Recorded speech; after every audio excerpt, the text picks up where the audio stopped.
شیطان حضرت آدم علیہ السلام کے پاس آیا اور کہا هل ادلک علی شجرۃ الخلد وملک لا یبلی، میں ایسے درخت کا پتہ نہ بتاؤں جسے کھانے کے بعد موت ختم ہو جائے گی، ہمیشہ جنت میں رہو گے۔ ابھی یہ جنت تو ہے لیکن موت بھی تو ہے نا۔ ویسے تو جنت میں موت نہیں ہے لیکن اس وقت تھی، اب نہیں ہے، اور ایسی حکومت ملے گی جو کبھی ختم نہیں ہوگی۔ تو آدم علیہ السلام کے سامنے شیطان نے حضرت آدم اور حوا دونوں کو بہکایا۔ جب میاں بیوی دونوں کا ویژن ایک ہو نا تو بات بنتی ہے، دونوں کی رائے الگ الگ ہو تو کوئی ایک کام بھی نہیں ہوتا گھر میں۔ تو آدم علیہ السلام کے ساتھ شیطان نے حضرت حوا کو بھی سمجھایا۔ وہ شیطان ڈھیڑ ہوشیار، اس کو پتا تھا کہ دونوں میں سے ایک کو سمجھایا، دوسرے کی سمجھ میں نہیں آیا تو بات بنے گی نہیں۔ مثلاً اماں حوا کہتی کہ نہیں کھانا، اللہ نے منع کیا درخت کھانے سے، آدم علیہ السلام کہتے کھانا ہے، تو دونوں میں جھگڑا ہوتا نا۔ درخت کھائے نہ کھائے جھگڑے کی وجہ سے جنت سے نکل جاتے۔ اللہ میاں کہتے کہ یہاں تو میں نے تم دونوں کو رکھا تھا آپس میں محبت کے لیے، اس پہ بھی تم لڑ رہے ہو، تو یہ تو جنت کا ماحول خراب ہو رہا ہے۔ اور درخت کھا کر تو توبہ کے ذریعے تلافی ممکن تھی، جب آپس میں جھگڑا ہوتا نا تو توبہ کر لیتے، مگر جھگڑا ختم، دنیا میں آنے کے بعد پھر جھگڑا کر رہے ہوتے کہ تم نے مجھ سے جھگڑا کیا تھا جس کی وجہ سے اللہ نے ہمیں جنت سے نکالا۔ دیکھو شیطان نے جنت سے نکلوایا تو شیطان سے پھڈا ہو گیا قیامت تک کے لیے۔ اب اگر آدم علیہ السلام کہتے کھاؤ، اماں حوا کہتی نہیں کھاؤ، اور پھر کھا لیا جاتا تو اماں حوا کہتی آپ کی وجہ سے جنت سے نکالا گیا ہے، تو وہ پھڈا قیامت تک چلتا، وہ ختم ہونے والا نہیں تھا۔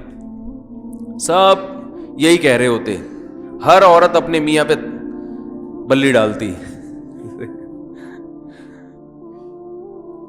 تو اللہ تعالیٰ نے کی حکمت تھی بہرحال اس میں کہ دونوں ایک رائے پہ جمع ہو گئے، بھئی کھانا ہے یا نہیں کھانا ہے، دونوں کی ایک رائے، اور شیطان نے دونوں کو ورغلایا اور کہا کہ میں ایسے درخت کا پتہ بتاتا ہوں کہ تم اسے کھا لو گے تو ہمیشہ زندہ رہو گے۔ انسان کی طبیعت ہے کہ جس چیز سے روکا جاتا ہے نا اسی کا تجسس اس کے دماغ میں پیدا ہوتا ہے کہ یار کچھ تو ہے وہی ساری چیزیں۔ اب انسان یہ نہیں دیکھتا کہ اتنی طرح طرح کی نعمتیں، حلال لذتیں اللہ نے حلال کی ہیں، ایک چیز کو کہہ دیا تو اسی کے پاس جانے کی کیا ضرورت ہے۔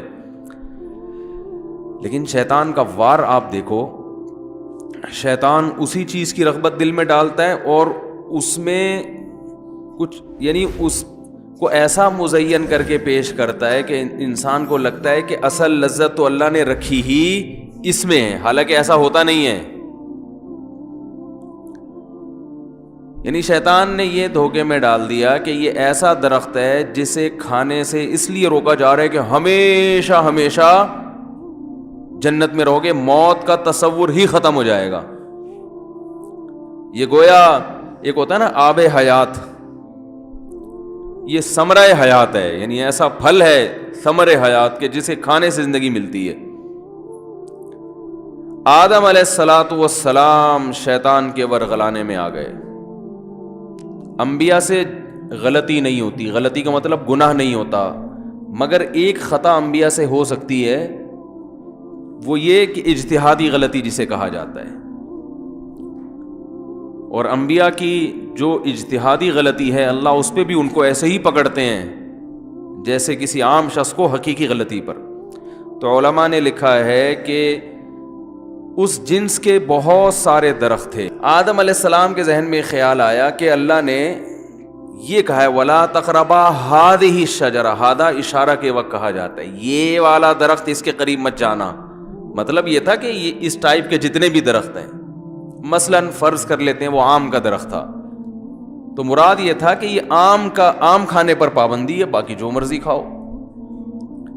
تو آدم علیہ السلام اس وقت تک یہی سمجھتے رہے کہ پابندی ہے، ہر قسم کے آم کے درخت پر پابندی.